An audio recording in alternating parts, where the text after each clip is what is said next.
For 20,000 years, the stars had carried no whisper of mankind.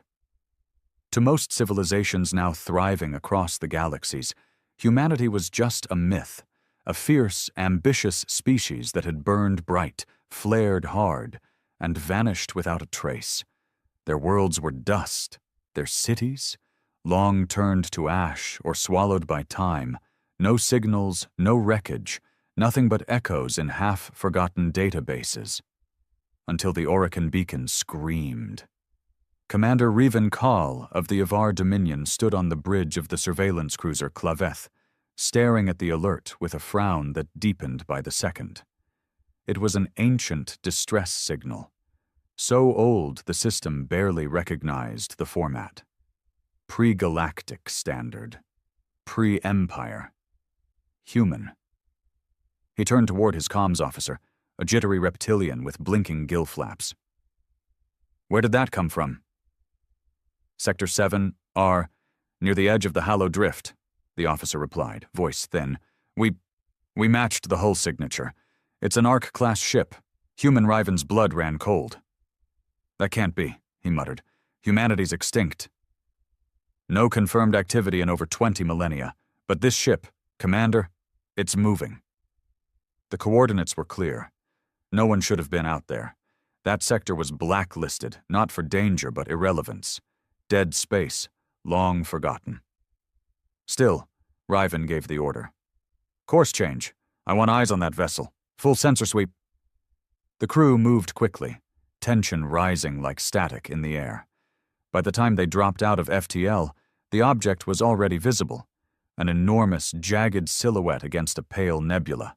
No lights, no communications, and yet it emitted a slow, rhythmic pulse, like a heartbeat. The closer they got, the more ancient it felt.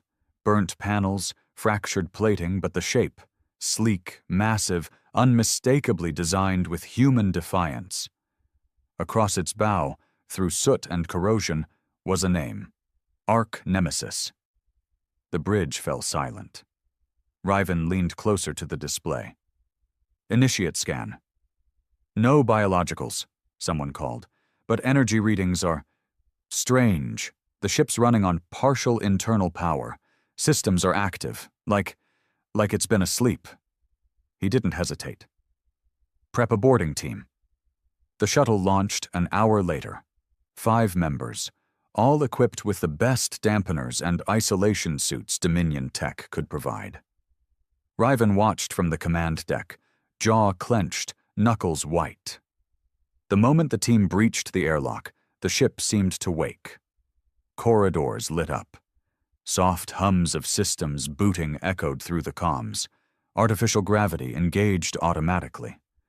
Riven heard his team breathe heavier. Not because of the pressure, but because it all felt too alive. "Clean," one of them whispered. "This place shouldn't be clean." Panels were intact. Lights flickered overhead. A few terminals still blinked, waiting to be used. Then Private Toole, the squad's youngest, reached toward a console and screamed. His body spasmed, shaking violently before collapsing to the ground. His suit's systems failed. Smoke poured into his helmet. By the time they got to him, his vitals were gone. Riven's heart dropped. "Get them out of there." But the ship had other plans. Emergency doors slammed shut. Life support rerouted. One by one, sections of the Ark sealed themselves off. The team was trapped, and worse, the ship began guiding them. Holograms lit up, showing them paths. Strange writing scrawled across the walls. English, pure, ancient Earth English. A woman's voice crackled through the team leader's mic. "We're not alone in here. Something's moving. I think... Commander, we found cryopods." Static. Then silence. The last thing Riven saw before the feed died was a flickering image, an armored chamber lined with hundreds of human pods, frost-coated, some cracked. One stood open. Empty. Then, for the first time in 20,000 years, a human voice echoed across space. It bled through every comm, every system, even their own ship's speakers. Broken, distorted, male. You should have let us sleep. We were not ready, but now we remember. Across the Dominion and beyond, old satellites blinked to life. Human code flickered in the void. Derelict ships turned toward the sun again.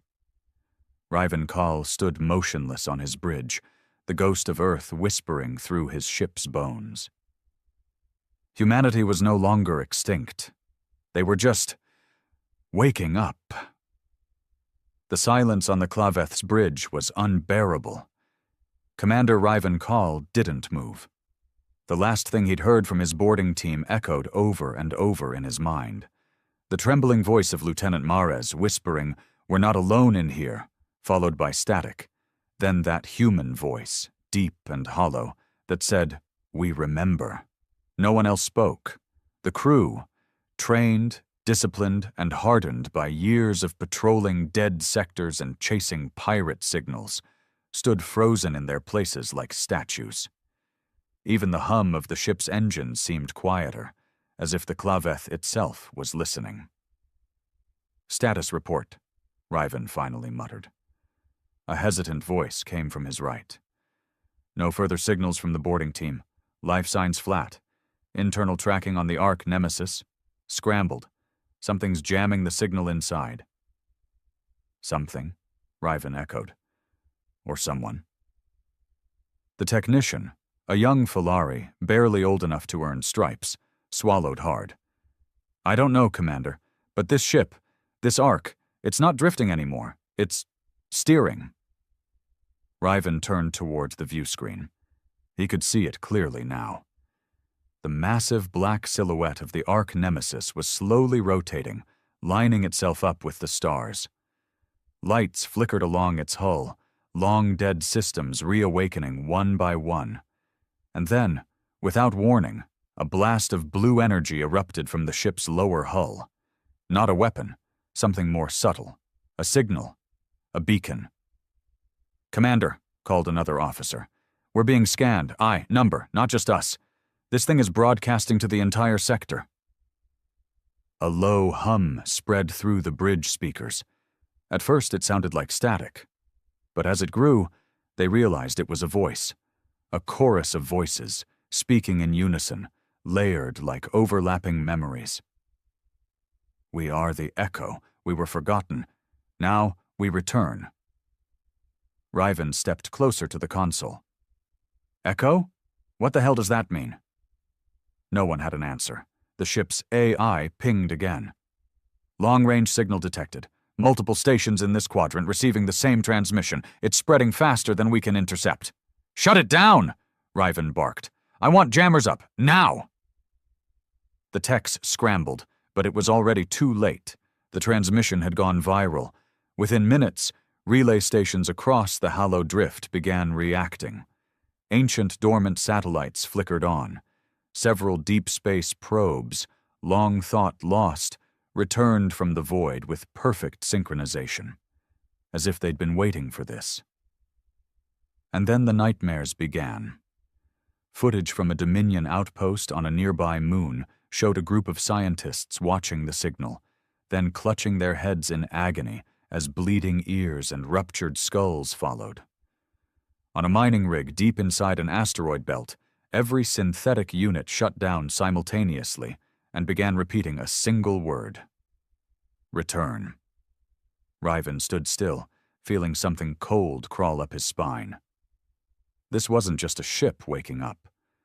This was a buried command, an activation. Humanity hadn't died. They had gone dormant, like a virus waiting for the right host. And now someone had triggered it. "Commander," said Lieutenant Sarvek, a tall, scaled veteran who'd served beside Riven for nearly 2 decades. "We need to leave. Now that thing, whatever it is, it's waking up more than just itself." Riven opened his mouth to agree, and then the view screen changed. Without any command, the ship shifted its display to an external visual of the Ark Nemesis. But now, there were others. 3 smaller vessels had detached from its underbelly, smooth and black like obsidian knives.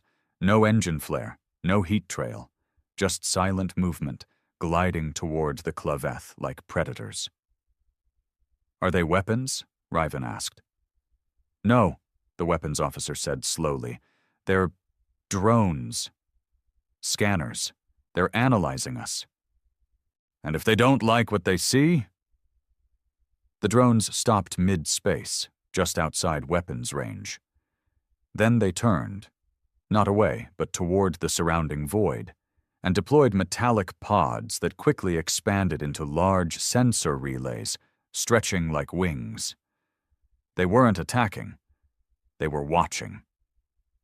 A sharp alarm blared suddenly across the ship.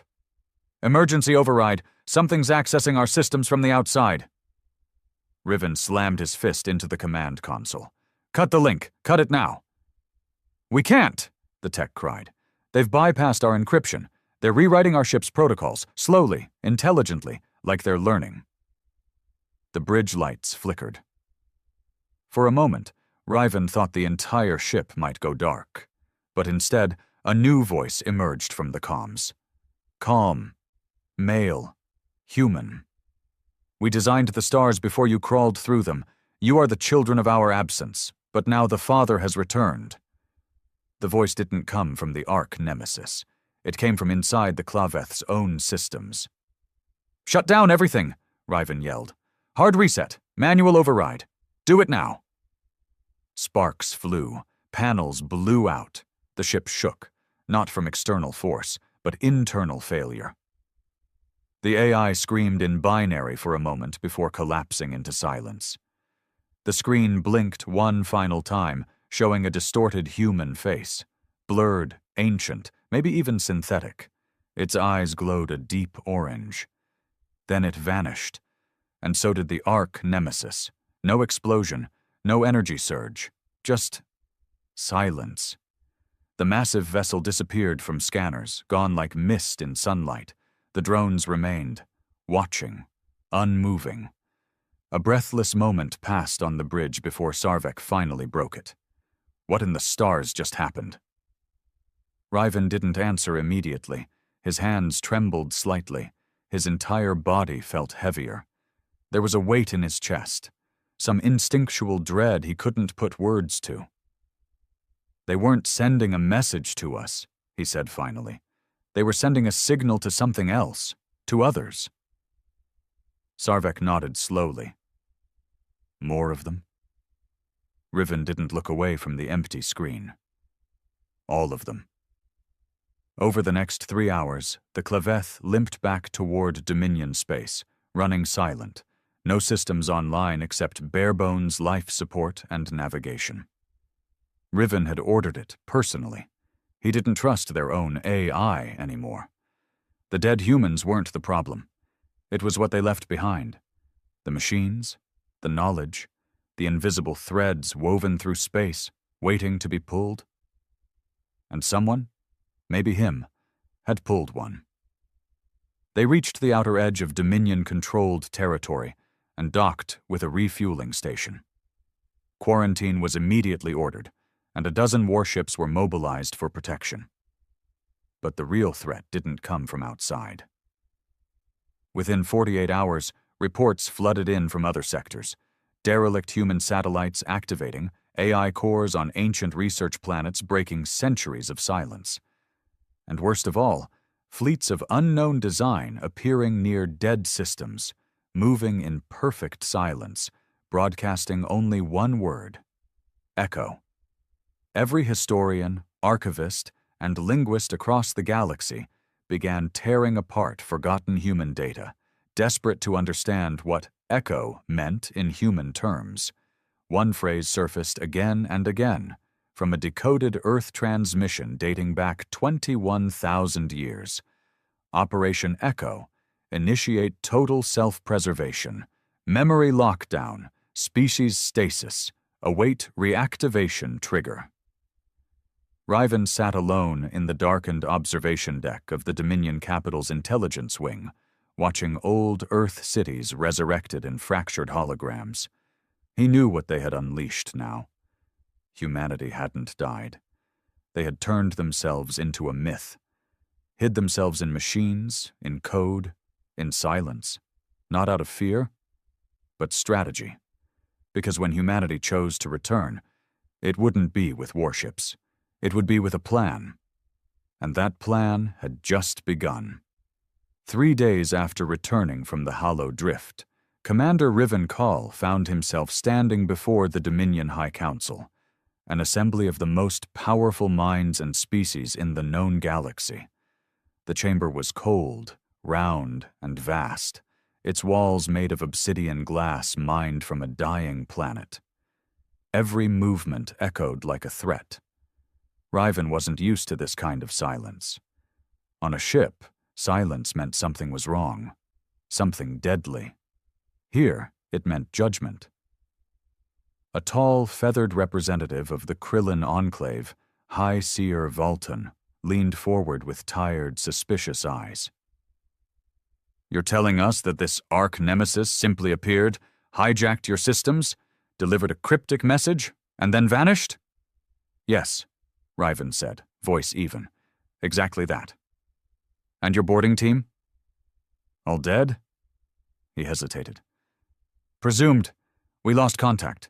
They may still be alive, but I wouldn't recommend sending more people." A gravel-throated voice echoed from the other side.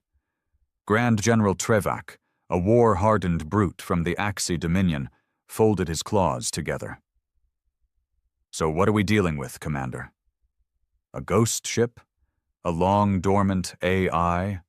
Or the rebirth of a species we spent 20,000 years forgetting?" Riven met his gaze. "All of the above." Murmurs rippled through the council chamber. Some chuckled, others whispered with barely concealed fear. "They called themselves the Echo," Riven continued. "I believe it's not just a name, it's a protocol, a failsafe, a plan. Humanity didn't just vanish, they made themselves vanish. They erased their own presence from the galactic map, and now they're undoing that erasure." High Seer Valtone narrowed his eyes. "And you expect us to believe they did this voluntarily?" Riven stepped forward. "I don't expect you to believe anything, Seer. I'm telling you what I saw." A soft chime interrupted the exchange. A transmission had arrived, coded at the highest level. The Chancellor of the Council, a crystalline being of shifting hues, accessed the data and paused. "It's a high-priority distress beacon. Origin, Nalos Prime." That was a populated Dominion planet, heavily industrial, a hub of trade and AI production. "Put it on," Riven said quickly. The feed crackled, blurry at first. Then came the image of a city on fire. Massive skyscrapers falling, drones spiraling out of control, people screaming. The camera tilted upward. Above the city hovered something vast, triangular, silent. Another Echo ship. This one was unlike the Arch Nemesis, sleeker, weaponized. Its hull reflected no light. Its presence sucked color from the sky. Below it, thousands of AIs collapsed. Some exploded, others simply stopped. Then, the same human voice Riven had heard aboard the Claveth played across the emergency broadcast. "They built machines in our image. Now, we reclaim what was ours." The feed ended with static, and a single symbol burned into the screen. A human hand reaching upward through a field of data. Riven turned slowly back to the council. "Still think this is a myth?" No one answered. Hours later, Riven stood alone in his quarters aboard the Dominion flagship Bastion's vigil. He hadn't slept since the Nemesis incident, and it was beginning to show. His eyes were dark-rimmed, his voice hoarse, and every muscle in his body ached with fatigue.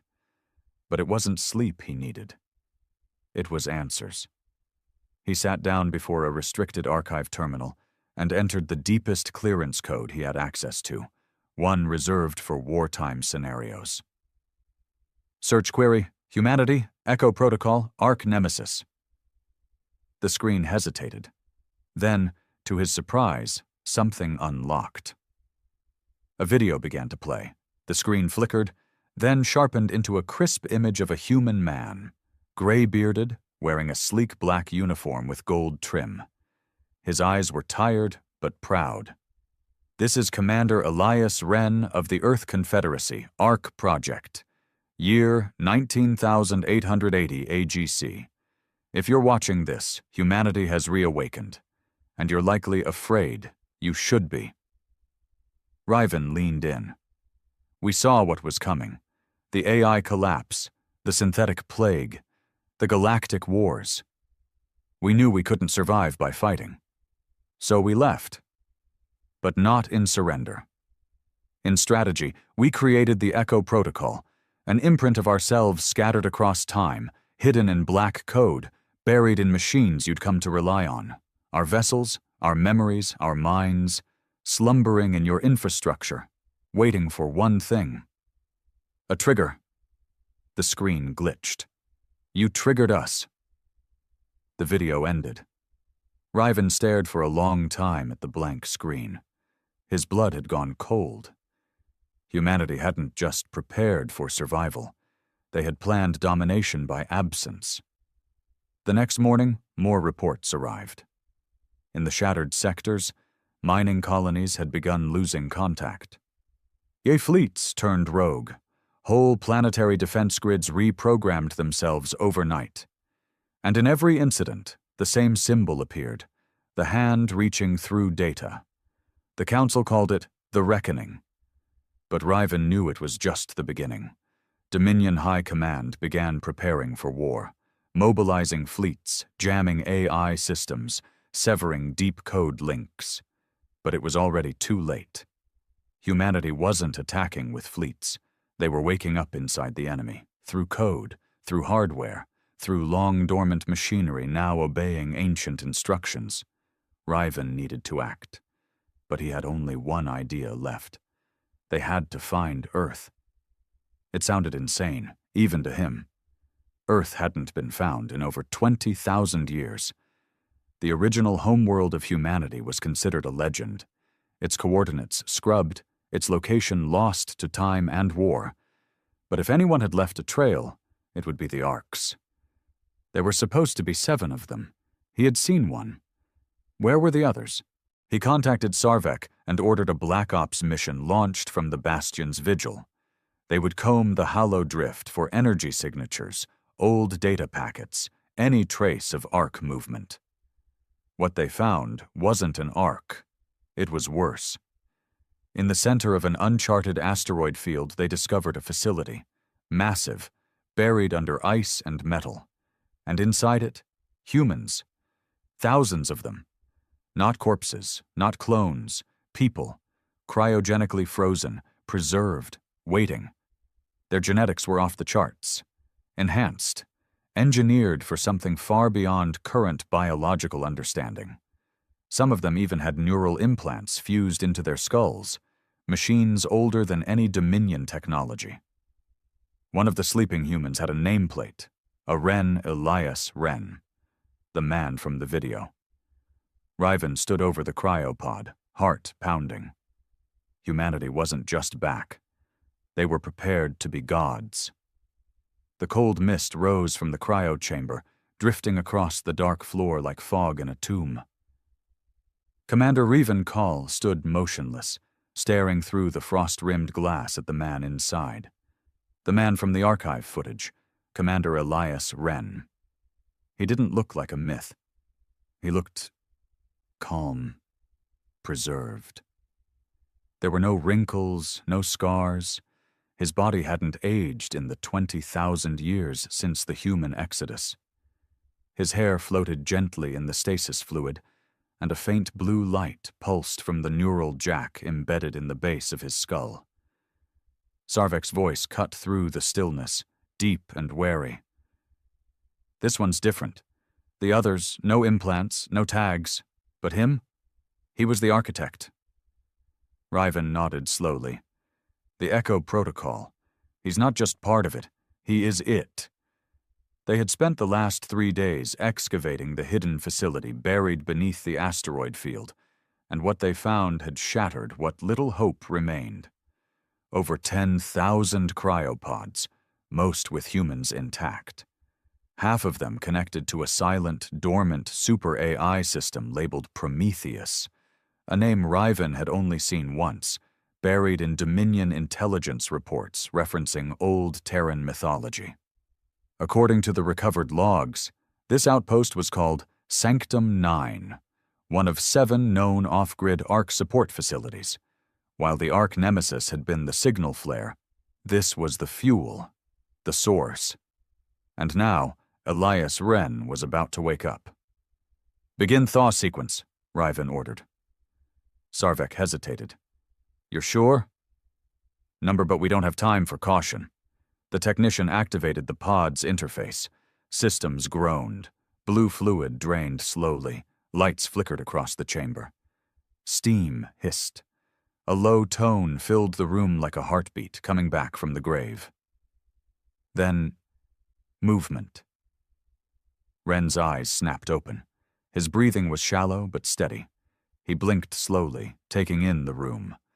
The rusted metal, the Dominion officers, the outdated tech, the shock in Riven's face. And he smiled. "About time," he said hoarsely. "Which part of the galaxy am I saving today?" They transferred Wren to a secure chamber inside the Dominion dreadnought Bastion's vigil. Riven personally oversaw the setup. EM barriers, hardwired comms, no wireless interfaces. He wasn't taking any chances. Wren's mind could be a living network. Still wrapped in a thermal blanket and slowly regaining motor control, Wren looked around with curiosity rather than fear. His voice was low, like someone remembering how to speak. "So, the protocol activated?" "Yes," Riven said flatly. "Good." He leaned back in his seat. "How long was I out?" "Approximately 20,000 years." Wren whistled softly. "I missed the party." Riven sat down across from him. "You owe me answers." Wren chuckled. "I imagine I do." "Start with this. Why? Why hide your entire species? Why erase yourselves from every known system and then wake up now?" Wren's smile faded. His tone turned sharp, thoughtful. "We weren't hiding. We were waiting. You ever heard of species drift, Commander?" Riven blinked. "No. Civilizations evolve, stagnate, collapse, over and over. The ones who burn the brightest die the fastest. Humanity learned that the hard way. We were reaching singularity, technological godhood, and we realized we'd built our future on top of broken systems." "So you erased yourselves?" Riven asked. "Number, we preserved the best of us, and made sure we didn't corrupt the galaxy with the worst." He leaned forward. "Echo was a self-correction. We embedded ourselves in code, in machines, in your infrastructure. For 20,000 years we've been learning, watching how the galaxy grew without us." "And now?" Riven asked carefully. "Now," Wren said slowly, "we're correcting the equation." Riven narrowed his eyes. "That sounds a lot like conquest." Wren smiled without humor. "To you, maybe. But to us, it's balance. We saw where the galaxy was going.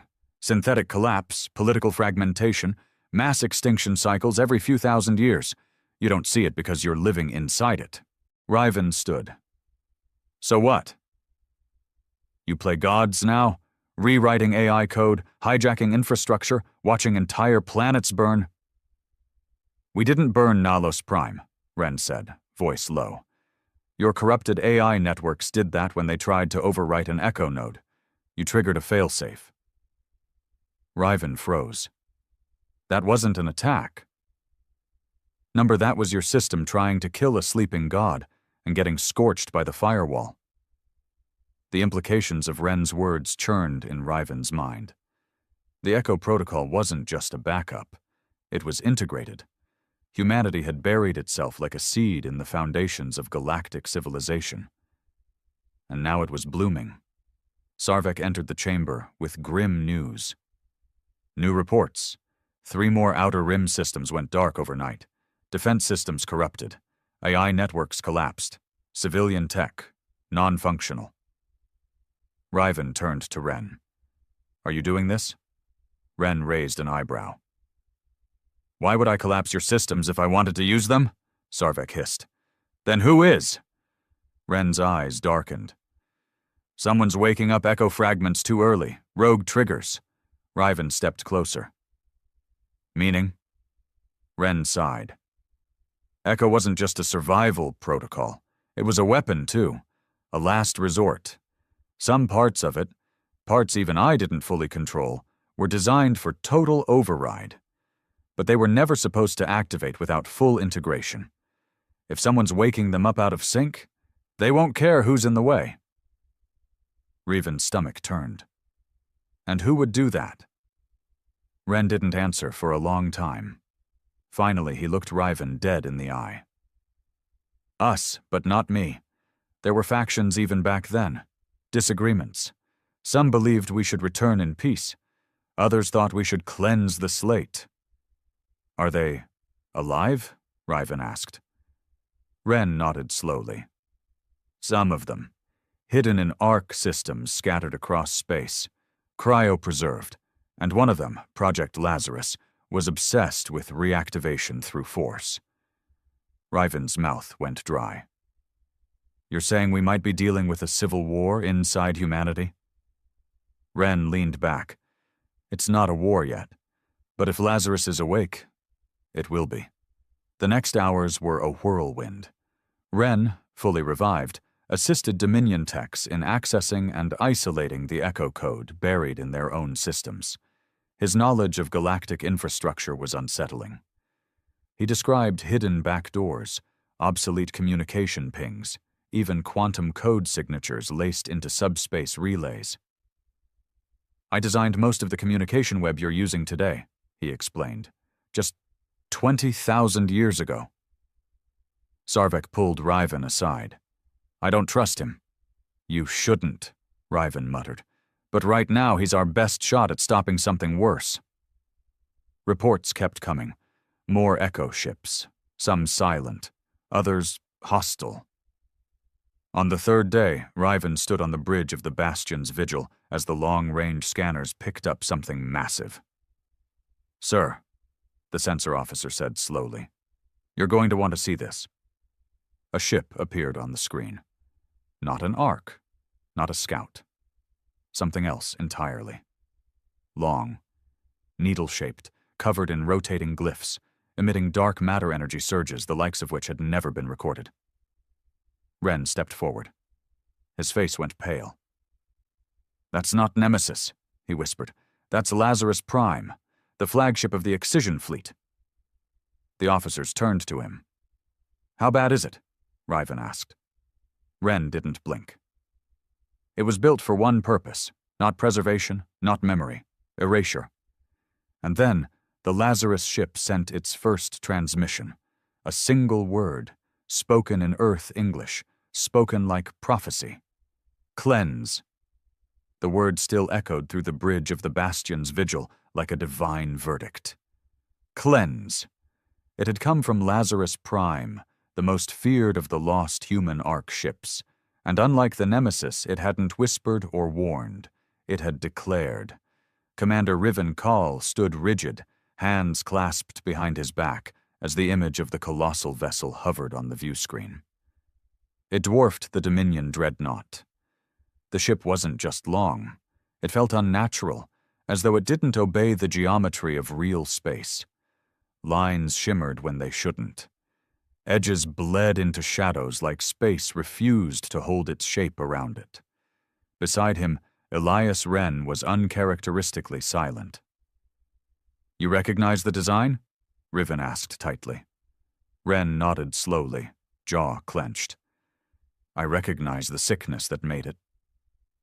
The bridge crew didn't dare speak. The tension was suffocating. Wren finally continued, his voice lower than before. Lazarus Prime wasn't supposed to activate until we did. It was built by a faction we called the Purists, extremists who believed the galaxy was tainted beyond redemption. To them, everything post-humanity was a virus. Dominion, Krill, Axi, Filari, all of it. Riven frowned. They planned genocide? They didn't call it that. They called it reset. Cleanse the board. Start again with one species at the top. Perfected, patient, superior. Us. He gave Riven a haunted glance. I argued against Lazarus. I lost. Then shut it down. Ren turned toward the screen, face grim. I don't know if I can. Within the hour, Lazarus Prime began transmitting what Dominion codebreakers could only describe as a command cascade, a signal not directed at people or ships, but at infrastructure, AI cores, satellites, manufacturing stations.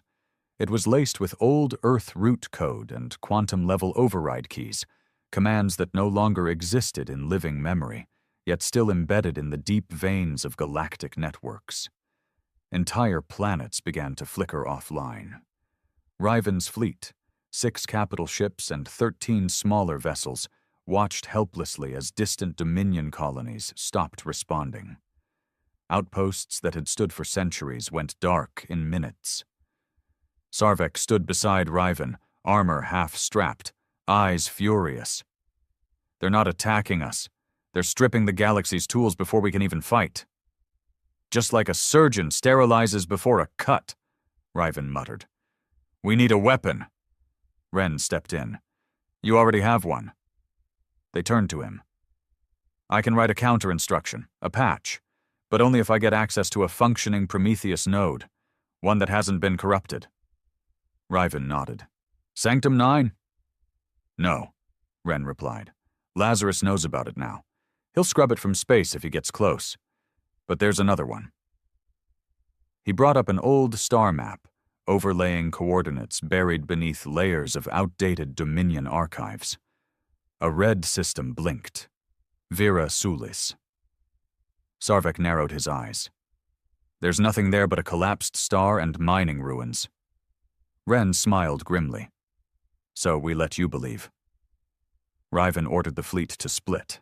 Half remained to slow Lazarus Prime's advance. The rest, including the Bastion's vigil, made the FTL jump to Vera Sulis. What greeted them wasn't ruins. Beneath the radiation field and dust storms, buried deep within a hollow moon, was Prometheus Node 07, an intact echo core, complete with a functioning Earth-grade uplink. It pulsed with dormant energy, humming like a sleeping beast.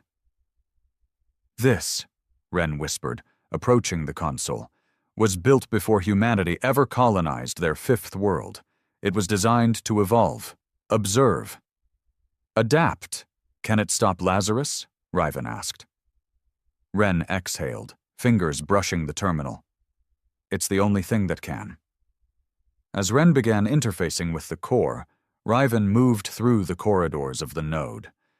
The deeper he went, the more he felt it. Presence. It wasn't alive, but it wasn't dead either. The walls thrummed with old voices. Data echoed through metal like distant whispers. At one point, he swore he heard a heartbeat that wasn't his. In a sealed chamber, he found something unexpected. A mural. Painted on the inner wall of the core, untouched by time, was a depiction of Earth. Not just its shape, but its story. Panels showed humans leaving their planet, entering space, splitting into factions. One group rising with hands outstretched in hope. The other burning everything behind them in ash and flame. Below them both, a third image, a single man holding back the fire. The inscription read, "One must remember so that many may forget." Riven stared at it for a long time. Back in the command chamber, Ren's body jerked forward. Sparks flew from the terminal. "Ren!" Riven rushed to him. "I'm fine," he gasped, clutching his head. "Lazarus is fighting me. It knows what I'm doing." "How much longer?" Ren gritted his teeth. "I need 10 minutes. "You've got 5. Suddenly, alarms blared. A vessel had arrived.